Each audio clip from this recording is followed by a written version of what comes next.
Hello friends, मैं doctor Naveed, general physician. आज आपके सामने लेप्रोसी टॉपिक लेके आई हूँ। नॉन लेप्रोसी जिसको हम बोलते हैं कुष्ठ रोग, और जिसको हम बोलते थे पहले छुआछूत की बीमारी। Leprosy the another name is the Hansen disease. It is caused by the mycobacterium leprae which is the acid fast bacilli, and morphologically it is just like the tubercle bacilli. Now leprosy जो problem होती है ये किस कारण आती है? One is the bacterial infection, and second ये poverty, and thirdly poor hygiene condition, ये इसको और प्रॉन करती हैं। ना जो लेप्रोसी है इसमें जो इन्फेक्शन होती है, इसमें जो स्प्रेडिंग इन्फेक्शन होती है that is by the nasal secretion, while coughing, while sneezing, while talking, ये स्प्रेडिंग इन्फेक्शंस होती हैं with the nasal secretion. Leprosy के जो सिम्टम्स होते हैं उसमें मेनली प्रोमिनेंटली दो टाइप के सिम्टम्स आते हैं। One is on the skin and second is on the nerve. जो नर्व होती हैं, नर्व हमारी एक सेंट्रल नर्व्स होती हैं, पेरिफेरल नर्व्स होती हैं। पेरिफेरल नर्व्स जो होती हैं जो हमारे हैंड्स तक जाती हैं और लेग्स तक जाती हैं, जिसको हम दूर की नर्व्स बोलते हैं। जो सेंटर ऑफ बॉडी से थोड़ी दूर होती हैं जिसको हम पेरिफेरल नर्व्स बोलते हैं। तो मोस्टली वो नर्व्स जो होती हैं वो इसमें ज्यादा इफेक्ट होती हैं, उनकी लॉस ऑफ सेंसेस हो जाती है उसमें, और उनका जो डैमेज होता है तो जिसके कारण के सेंसेस लॉस हो जाते हैं। और सेकंड जो है इसकी मेन प्रॉब्लम है स्किन लीजन्स। स्किन लीजन्स में क्या होता है कि आपकी बॉडी के ऊपर पैचेस आने शुरू हो जाते हैं। फर्स्टली जो मोस्टली प्रोमिनेंट प्लेस है वो फेस है। सबसे पहले मोस्टली जो देखा गया है कि फेस पे पैचेस आते हैं, देन ईयर्स पे आते हैं, नोज पे आ जाते हैं, और ये पैचेस ऐसे होते हैं जिसमें स्किन ड्राई हो जाती है, रफ हो जाती है, और उसमें जो स्किन होती है उसमें जो पैचेस होती है उसकी आउटलाइन डार्क रेड होती है और इनर साइड थोड़े लाइट कलर के होते हैं। जो ये पैचेस होते हैं इसमें सेंसेस लॉस हो जाते हैं, और इसी कारण से जो नोज के जो पैचेस होते हैं उसमें धीरे धीरे जो नेजल सेप्टम है वो भी डैमेज होनी शुरू हो जाती है, जिससे ये नोज की जो ब्रिज है, ये वाली जो हड्डी है, ये गलनी शुरू हो जाती है, जिसको हम डिफॉर्मिटी भी बोलते हैं। तो इस प्रॉब्लम में आगे जाके डिफॉर्मिटी शुरू हो जाती हैं। हाथ की उंगलियां या पैर की उंगलियां अपने आप ही खत्म होनी शुरू हो जाती हैं, जिसको हम कोढ़ की बीमारी पहले बोलते थे, अभी भी बोलते हैं उसको। ना इसमें अगर जो हम टेस्ट कराते हैं मोस्टली इसमें हम बायोप्सी कराते हैं, और सेकेंडली जो इसमें एसिड फास्ट बेसिलाई का टेस्ट होता है।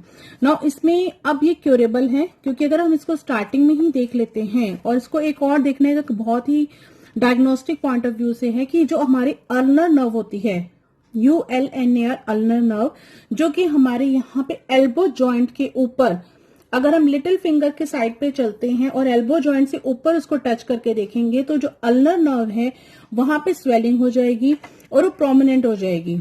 तो ये जो अल्नर नर्व होती है मोस्टली ये प्रोमिनेंट नहीं होती, चाहे आप अभी भी इसको टेस्ट करके देख सकते हैं, बट ये जब प्रोमिनेंट हो जाती है और मोटी होती है, उसमें फीलिंग स्टार्ट हो जाती है, तो दैट मीन्स कि लेप्रोसी की इन्फेक्शन उसमें हो सकती है। This is a diagnostic one test. धीरे धीरे करके जो बाकी नर्व्स होती हैं, जैसे मीडियन नर्व होगी, फिर रेडियल नर्व होगी, फिर इनमें हम चेक करते हैं सेंसेस, तो धीरे धीरे इसके सेंसेस खत्म हो रहे होते हैं। तो इसके लिए हम क्या टेस्ट करते हैं? इसके लिए हम जहां पे अगर सपोज की पैचेस हैं, अब हम पहले पैचेस की बात करते हैं कि इसमें भी आगे सब टाइप्स हैं जो कि depend upon the number of patches हैं। अगर तो पैचेस जो हैं वो 5 में हैं या 4 हैं तो उसको हम ट्यूबरकुलाइड लेप्रोसी का नाम देते हैं, और अगर यही पैचेस मोर देन 5 हैं और मल्टी हैं तो हम इसको लेप्रोमेटस लेप्रोसी बोलते हैं। तो ये दो टाइप इसका सब टाइप है which is divided on the basis of the patches. ना जो मिक्स्ड होते हैं उसको हम बॉर्डर लाइन लेप्रोसी बोलते हैं। अगर हम पैचेस का टेस्ट कैसे करेंगे कि अगर आपने किसी ऐसे पेशेंट को देखा जिसके पैचेस बने हुए, तो हमें नहीं पता वो स्किन लीजन है, एलर्जी है कि लेप्रोसी है, तो आप एक जैसे पेन ले लेते हैं। तो suppose this is the patch. Sorry, this pen is not working. Suppose this is a patch. It is visible. Suppose this is a patch जिसमें उसको प्रॉब्लम है, तो अगर आप किसी पेशेंट को ये टिप ऑफ द निप से आप उसको बोलेंगे कि नाउ यू फील समथिंग, अगर उसकी आईज खुली है तो बोलेगा हाँ यहाँ पे मुझे फील हो रहा है। बट अगेन आप 2-3 बार इसको टेस्ट करते हो, ये एक बार में टेस्ट नहीं होता। तो सेकेंडली आप उसको फिर बोलोगे कि अपनी आईज अब क्लोज करो। जब आप उसकी आईज क्लोज कराते हो और फिर आप अगेन वहीं पे रखते हो, तो उसकी जो फिंगर पॉइंट होती है वो मोर देन 3 सेंटीमीटर अपार्ट होगी वहां से। वो बोलेगा मुझे यहाँ पे फील हो रहा है, ये यहाँ पे फील हो रहा है या नहीं फील हो रहा। तो आप ये वाले जो टेस्ट से पता लगता है कि उसकी कौन सी नर्व इंजर कर रही है या उसमें सेंसेस लॉस हो रही हैं, तो इससे आपको पता लग जाता है कि हाँ वो लेप्रोसी है। और ये टेस्ट बहुत ही स्लो और हमें बार बार करके ही उसको डायग्नोस्टिक में उसको बोलना होता है कि हाँ लेप्रोसी है। इस टेस्ट को करने के लिए बहुत ध्यान से हमें हर नर्व को चेक करना होता है। और सेकेंडली ये अब जैसे क्योरेबल है, अगर स्टार्टिंग में इसका पता लग जाता है तो इसकी जो मेडिसिन हैं जो कि होम्योपैथिक रेमेडीज हैं वो आपके सामने मैं सिर्फ नाम ही बताऊंगी, क्योंकि totally depend upon the symptom of the patient. जैसे कि सपोज अगर किसी पेशेंट को फीवर है, साथ में जॉइंट्स पेन है, साथ में उसको ठंड लग रही है और उसको रेनी सीजन में बहुत ज्यादा प्रॉब्लम होती है या उसको पंखे से प्रॉब्लम होती है, तो हम उसको रस्टॉक्स दे देते हैं।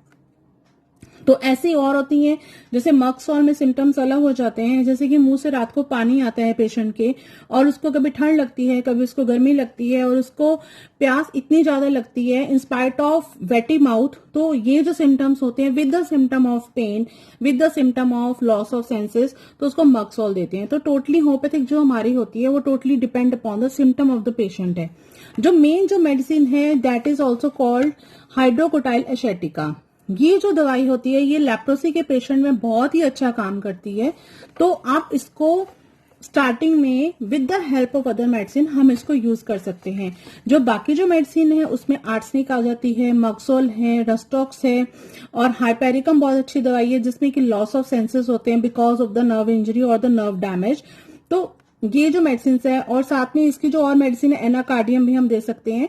तो guys these are the medicine. और इसमें जो सबसे मेन इंपॉर्टेंट जो चीज होती है वो होती है डाइट। लेप्रोसी के पेशेंट्स को अगर हम डाइट अच्छी देते हैं तो उसकी जो कुष्ठ रोग है, उसकी जो स्किन की लीजन्स हैं वो बहुत जल्दी रिकवर करती हैं।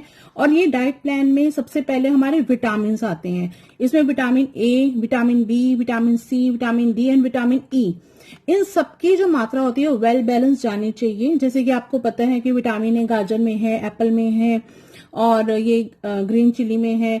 फिर उसके बाद जो विटामिन बी है उसके तो कैप्सूल्स ही आ जाते हैं, ठीक है। विटामिन सी जो ये जूसी फ्रूट्स हैं इसमें है, विटामिन डी और जो हमें धूप से मिलता है और प्लस हमें जो इसके जो विटामिन डी मिल्क प्रोडक्ट से मिलता है। तो ये सारे विटामिन के जो प्रोडक्ट्स हैं ये हमें वेल बैलेंस खाने चाहिए और ग्रीन वेजिटेबल्स लेनी चाहिए। ये बहुत ही इंपॉर्टेंट है। जो डाइट प्लान जो है इसमें बहुत ही इंपॉर्टेंट रोल प्ले करता है with the medicine of symptom depend upon the symptom. So guys आज के लिए इतना ही। अगर आपको अच्छा लगे तो इसको जरूर लाइक कीजिए, सब्सक्राइब कीजिए और इसको आगे शेयर कीजिए। With regards doctor Avneet. Thank you so much.